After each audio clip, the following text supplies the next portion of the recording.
Assalamualaikum warahmatullahi wabarakatuh. Selamat datang kembali di mata kuliah Matematika Ekonomi. Di pertemuan kedua kali ini kita akan membahas mengenai model-model matematika ekonomi. Teori ekonomi mengungkapkan hubungan antara variabel-variabel ekonomi secara kualitatif. Contohnya apa? Hubungan antara permintaan dan penawaran, atau kalau kita gambarkan kurva maka hubungan antara P dan Q. P-nya adalah harga dan Q adalah kuantitas. Itu dapat dinyatakan misalnya, jika harga naik maka kuantitas permintaan itu berkurang. Sebaliknya, jika harga turun maka kuantitas permintaan naik. Kemudian teori ekonomi yang lain, misalnya adalah teori investasi yang berhubungan dengan teori pendapatan nasional. Kemudian ada juga teori konsumsi dengan hubungannya dengan pendapatan nasional. Matematika ekonomi di sini membantu menyederhanakan hubungan tersebut dalam sebuah model yang dinamakan sebagai model matematika. Yang pertama kita akan mempelajari mengenai sistem bilangan. Sistem bilangan itu ada beberapa. Yang pertama, bilangan dibagi menjadi dua, yaitu bilangan nyata dan bilangan hayal. Bilangan nyata sendiri dibagi lagi menjadi dua, menjadi bilangan irasional dan bilangan rasional. Bilangan rasional dibagi lagi menjadi dua, menjadi bilangan bulat dan bilangan pecahan. Bilangan nyata itu dapat berupa bilangan positif maupun negatif. Contohnya 100, min 500, 2, min 2, dan sebagainya. Kemudian bilangan hayal, bilangan yang berupa akar pangkat dari suatu bilangan negatif. Ini contohnya. Selanjutnya adalah bilangan rasional. Bilangan rasional ini hasil bagi antara dua bilangan yang berupa bilangan bulat atau berupa pecahan dengan desimal terbatas atau desimalnya ini berulang. Contohnya adalah ini. Sebaliknya, jika desimalnya ini tidak terbatas, ini dinamakan bilangan irasional. Yang termasuk di sini bisa kita masukkan adalah pi, kemudian e. Dan ini adalah contoh lainnya.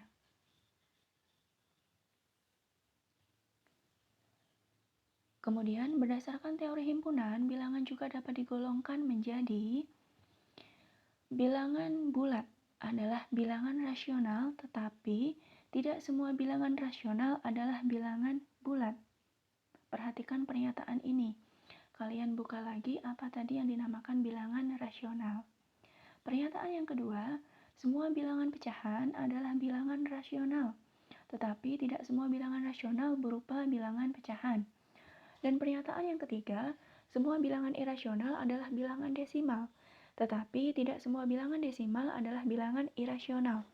Perhatikan pernyataan-pernyataan tersebut dan pahami baik-baik. Selanjutnya adalah 3 jenis bilangan yang termasuk dalam bilangan bulat. Yang pertama adalah bilangan asli. Ingat baik-baik, bilangan asli itu dimulai dari angka 1.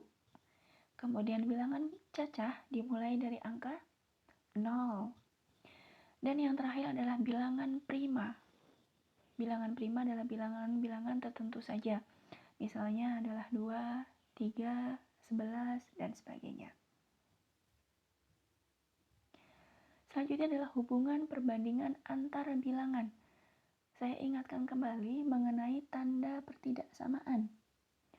Ada tanda lebih kecil dari, lebih besar dari, lebih kecil dari atau sama dengan, dan lebih besar dari atau sama dengan.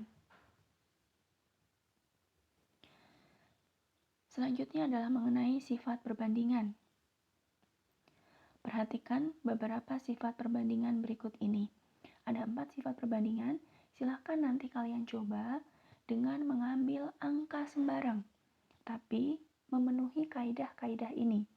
Jadi misalnya saya contohkan, A adalah 230, kemudian B adalah 340, Maka jika A kurang dari sama dengan B, maka min A lebih besar sama dengan min B.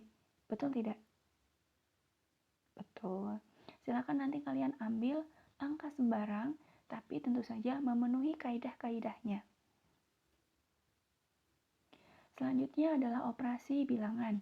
Ada beberapa operasi bilangan. Yang pertama adalah kaidah komutatif. A ditambah B sama dengan B ditambah A.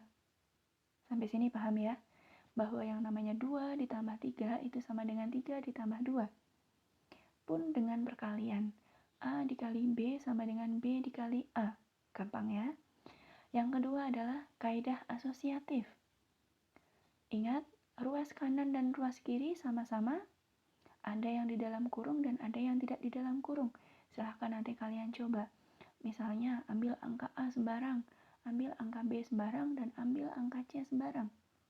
Dan dimasukkan ke dalam kaidah-kaidahnya. Selanjutnya adalah kaidah pembatalan. Ini rumusnya. Silahkan kalian coba juga. Yang keempat adalah kaidah distributif. Yang kelima adalah unsur penyama. Dan yang keenam adalah kebalikan. Silahkan dengan cara yang sama, ambillah angka sembarang dan masukkan ke dalam kaidah-kaidah yang saya sebutkan ini. Selanjutnya adalah operasi bilangan pecahan. Berdasarkan cara penulisannya, bilangan pecahan dapat dibedakan menjadi pecahan biasa dan pecahan desimal. Pecahan biasa 3/4, 5/2, 10/10 itu adalah pecahan biasa. Sedangkan pecahan desimal 0,75, 0,25, 0,135 dan sebagainya. Dalam pecahan terdapat dua macam suku, yaitu pembilang dan penyebut. Mana yang pembilang, mana yang penyebut? Ya, betul sekali. Dari pecahan 3/4, maka 3 adalah pembilang dan 4 adalah penyebut. Selanjutnya kita akan masuk di pemangkatan dan pengakaran. Kita ulang lagi istilah-istilah pangkat dan akar yang dulu pernah kalian jumpai. Coba kita bawa lagi kenangan-kenangan mengenai pangkat dan akar. Pangkat dari sebuah bilangan ialah suatu indeks yang menunjukkan banyaknya perkalian bilangan yang sama secara berurutan. Notasinya X pangkat A, bahwa X harus dikalikan dengan X itu sendiri secara berturut-turut sebanyak A kali. Maksudnya apa? Ini maksudnya. 7 pangkat 5. Jadi 7 harus dikalikan dengan 7 itu sendiri secara berturut-turut sebanyak 5 kali. Paham ya? Kaidah pemangkatan bilangan. Yang pertama, bilangan bukan 0 berpangkat 0 adalah 1. X pangkat 0 sama dengan 1. Silakan kalian nanti sama seperti yang tadi, ambil angka sembarang untuk membuktikan kaidah-kaidah ini. Baik itu nanti kaidah pemangkatan maupun nanti di akhir mengenai kaidah pengakaran. Yang kedua, bilangan berpangkat 1 adalah bilangan itu sendiri.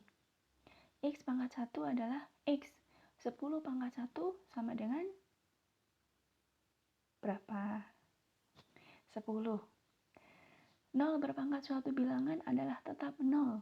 0 pangkat X adalah 0. 0 pangkat 100 adalah 0. Tapi kalau 100 pangkat 1, 100. Betul. Yang keempat adalah bilangan berpangkat negatif. Adalah multiplikatif inverse dari bilangan itu sendiri. Dan yang kelima adalah ini, yang keenam adalah ini, yang ketujuh, dan yang kedelapan. Silahkan nanti kalian cari, ambil angka sembarang berapapun itu, sesuaikan dengan kaidah-kaidahnya, dan coba buktikan kaidah-kaidah ini. Nanti kita akan diskusikan hasilnya di grup WhatsApp. Selanjutnya adalah kaidah perkalian bilangan berpangkat. Ini kaidah yang pertama. Kemudian kaidah pembagian bilangan berpangkat. Ini kaidahnya. Oke, jadi ada banyak macam kaidah di dalam model matematika ekonomi ini, termasuk kaidah pangkat, kemudian nanti juga ada kaidah akar. Ini adalah akar. Akar merupakan bentuk lain untuk menyatakan bilangan berpangkat. Ini bentuk umumnya akar. Misalnya, 2 pangkat 1 sama dengan berapa? Coba dibuka lagi kaidah-kaidah yang tadi. Ini adalah contohnya. 9 akar 2 sama dengan 3. Sebab 3 pangkat 2 sama dengan 9. Begitu. Apabila pangkat akarnya berupa bilangan genap, maka radikan positif akan menghasilkan 2 macam akar, yaitu yang satu positif dan satunya negatif. Ingat yang tadi bilangan apa? Yang hasilnya plus minus 2. Nah, kalau ini plus minus 3, kira-kira bilangan apa? Bilangan rasional atau bilangan irasional ataukah bilangan bulat? Silakan kalian buka lagi materinya. Kemudian, hal ini sesuai dengan kaidah perkalian dalam operasi tanda, bahwa baik bilangan positif maupun bilangan negatif, jika berpangkatan bilangan genap, hasilnya bilangan positif. Selanjutnya adalah kaidah pengakaran bilangan. Ini adalah kaidahnya. Kaidah penjumlahan atau pengurangan, ini adalah kaidahnya. Kaidah perkalian akar. Oke, silahkan seperti halnya yang tadi, kalian bisa mengambil sembarang angka, sembarang pangkat, dan sembarang akar dengan angka-angka tertentu. Silahkan kalian coba, nanti kita akan diskusikan di grup WhatsApp.